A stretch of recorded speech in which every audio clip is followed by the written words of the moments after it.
Oke teman-teman semuanya, Assalamualaikum warahmatullahi wabarakatuh. Sebelumnya perkenalkan, nama saya Muhammad Farnasir. Saya mahasiswa ilmu komunikasi di Universitas Dian Nusantara. NIM saya 21222148. Kali ini saya mau mempresentasikan satu tema, yaitu pentingnya berpikir positif, teman-teman. Nah, lanjut aja ya, kita langsung masuk. Kalau kita bicara pentingnya berpikir positif, itu pasti ada sangkut pautnya dengan pikiran. Nah, apa itu kekuatan pikiran? Kekuatan pikiran adalah kemampuan untuk menarik sebuah energi positif maupun energi negatif. Nah, kekuatan pikiran ini terbagi menjadi dua, ada alam sadar dan juga alam bawah sadar.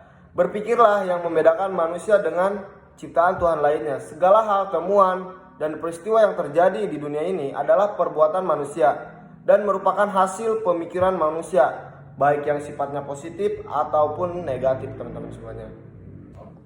Nah, terus kita masuk ke contoh pemikiran positif dan negatif. Nah, saya ada contoh pemikiran positif dan negatif ketika mendapat kritikan. Nah, ini ada yang positif, teman-teman.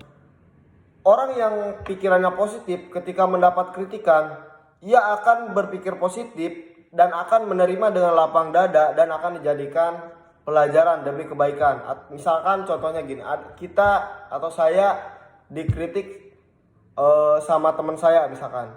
Nah, kalau pikiran saya positif, pasti saya akan menerima dengan lapang dada dan saya akan introspeksi diri, gimana caranya biar saya jadi lebih baik begitu. Tetapi beda dengan orang yang berpikir negatif. Orang yang berpikir negatif ketika mendapat kritikan, maka dia akan merasa menjadi beban dan akan terus dipikirkan. Seperti itu, teman-teman. Jadi misalkan saya nih dapat kritikan. Kalau misalkan pikiran saya negatif, pasti saya tidak akan suka sama orang yang mengkritik dan saya akan menjadikannya itu beban, bukan jadi sebuah pelajaran. Seperti itu, teman-teman. Nah, terus ada juga pikiran dan perasaan. Menurut Sofian 2011, pikiran itu berawal dari sebuah informasi. Informasi tersebut melahirkan gagasan. Berbagai informasi yang kita terima, baik melalui lisan, terus tulisan, gambar, dari orang lain, dari buku, surat kabar, televisi, dan lainnya akan melahirkan ide, teman-teman. Nah, jika ide tersebut menarik, maka akan mendapat perhatian, kemudian dipikirkan dan menjadi pemikiran. Nah, jadi pengertian dari pemikiran itu sesuatu hal yang kita dapatkan itu bisa menjadi pemikiran, teman-teman. Nah, terus ada juga perasaan.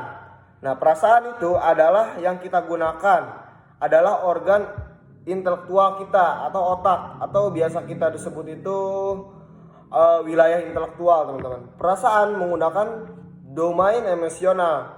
Bagi yang sudah terlatih menggunakan domain emosional dan sudah menguasainya, maka dia akan menjadi orang yang penuh belas kasih, teman-teman.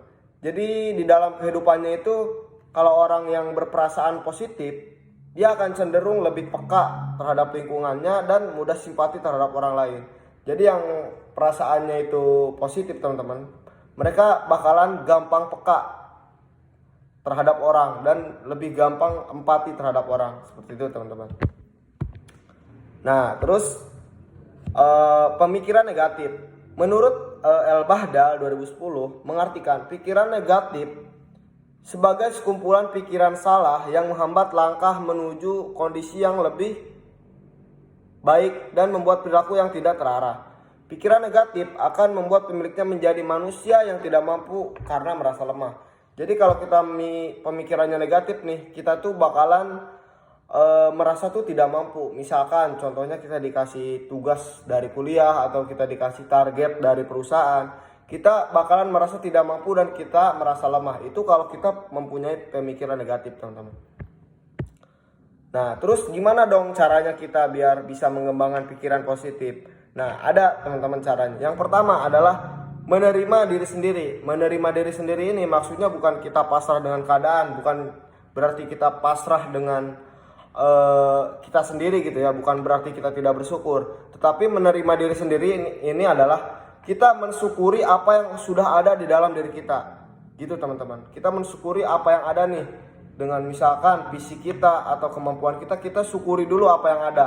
Terus yang kedua, kita mesti meneladani orang yang telah berhasil teman-teman. Contohnya adalah misalkan di kuliah ada cutting atau misalkan ya cutting ini lebih pintar atau misalkan nilainya lebih bagus. Nah, kita bisa meneladani tersebut. Atau misalkan di perusahaan teman-teman, ada atasan yang mungkin lebih jago atau lebih baik yang udah berhasil. Kita bisa meneladaninya misalkan dengan cara kita meniru apa yang dia lakukan ketika bekerja, apa yang dia lakukan di luar pekerjaan sampai dia bisa berhasil. Kita tiru itu teman-teman. Jadi kita tiru yang baiknya seperti itu. Sehingga apa? Sehingga kita bisa terus berpikir positif. Jadi kita nirunya yang udah berhasil teman-teman. Seperti itu. Terus yang ketiga yaitu mengubah cara pandang. Contohnya adalah ketika kita mendapatkan masalah ataupun kita mendapatkan sesuatu yang tidak kita inginkan. Nah, cara pandang kita itu bisa berbeda-beda teman-teman. Bisa negatif, bisa positif. Nah, orang yang negatif pasti berpikirannya, waduh saya nggak mampu, saya nggak bakalan bisa gitu loh. Ketika misalkan mendapatkan masalah, dia akan menyalahkan keadaan teman-teman. Nah, tetapi beda kalau misalkan pikiran kita positif. Ketika mendapatkan masalah, oh ini bisa menjadi pelajaran untuk nanti supaya bisa jadi lebih baik.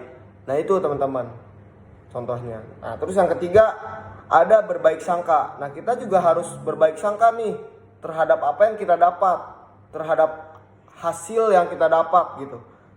Jadi kita harus berbaik sangka terhadap apapun yang kita dapat teman-teman. Mau itu hasilnya baik atau hasilnya kurang baik, kita harus tetap terus berbaik sangka. Nah yang keempat, fokus pada tujuan. Contohnya misalkan teman-teman kuliah. Kuliah itu tujuannya apa? Misalkan lulus tepat waktu. Nah teman-teman fokusnya adalah ke tujuan itu, bukan masalahnya, bukan ke masalah. Misalkan masalahnya hujan, di jalan hujan, terus males, terus banyak lah. Misalkan teman-teman punya masalah tersendiri lah di kuliah. Nah teman-teman jangan fokus ke itu, tapi fokusnya ke tujuan teman-teman apa nih kuliah, ataupun di perusahaan, sama aja seperti itu teman-teman. Fokusnya adalah ke tujuan itu. Oke teman-teman, itu aja yang mungkin bisa saya sampaikan. Mohon maaf bila ada kesalahan. Wassalamualaikum warahmatullahi wabarakatuh.